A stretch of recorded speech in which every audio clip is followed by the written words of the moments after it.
मेरा नाम जानकारी है। मेरी उम्र 20 साल है। जब मैं बहुत छोटी थी तब मेरे माँ बाप दुनिया से चले गए। मैं इकलौती ही थी। मेरे मामा ने मेरी परिस्थिति की जिम्मेदारी ली। पहले पहले तो मेरा बहुत ख्याल रखते, हर ज़रूरत पूरी करते, मगर फिर आहिस्ता आहिस्ता उनका प्यार मेरे लिए कम हो गया। फिर मैं उनके लिए बन गई।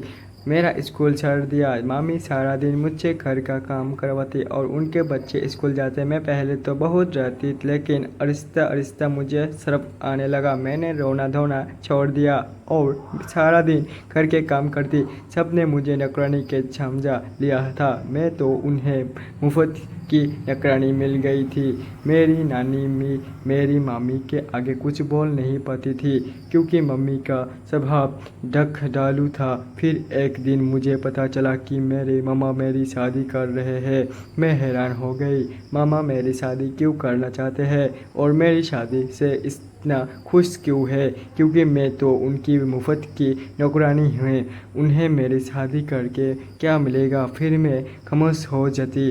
मेरा ख्याल था कि शादी के बाद मेरी इस नर्क से जान छूट जाएगी। शादी वाले दिन जब मेरा पति कमरे में दाखिल हुआ, वो नशे में चूरा था। मैं उसे देखकर डर गई, खुद में सिमट गई। उसका तो मुझे जब लगा था। उसने मुझे बोला से पकड़ लिया। मरने लगा और मैं राती हुई अपने गुनाह सोचने लगे। मुझे किस गुनाह की सज़ा मिल रही है। मामा के घर तो मुझे बातों में अकमी क्यों जाता था, लेकिन वो तो मुझे मारा पीटा जा रहा था। मैं खामोश हो जाती और सोचने लगती थी, मामा ने मेरी शादी इस आदमी से क्यों किया है। एक दिन मैं अपने पति के कपड़े इस्त्री कर रही थी कि अचानक वह दरवाज़ा खोलकर कमरे में आया। मुझे बोला से पकड़ से मेरे हाथ पर इस्त्री रख दी। मैं दर्द से बिल्ली उठी। मेरे आंखों से आंसू गिरने लगे। तो करने लगा वो क्या वो रहना सोने वाला नाटक मेरे सामने मत करो। मैं तुम जैसी अरस्तु जानता हूँ। मैं हैरान रह गई। वो मुझे अर्थ कर रहा था। उसके करने के मतलब मैं समझ ही नहीं पाई थी। वो किसी औरत मुझे समझ रहा था। मैं भी अपने ऊपर सभी हुए इस जुल्म के बारे में उसने पूछे वही वाली थी कि वो वहाँ से चला गया। मेरे हाथ पर जलने होने लगी थी।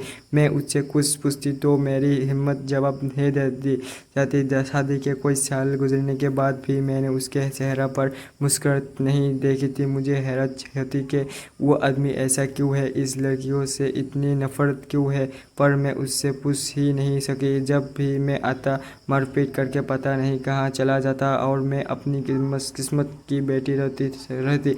मैं रात के तर्क करने बटा हुई थी। अचानक वो वहाँ आकर मुझ पर चिल्लाने लगा, वो क्यों बैठी है। वो भी रात के इसके इंतज़ार कर रही थी। मैं तुम्हें उसको अच्छे जानता हूँ।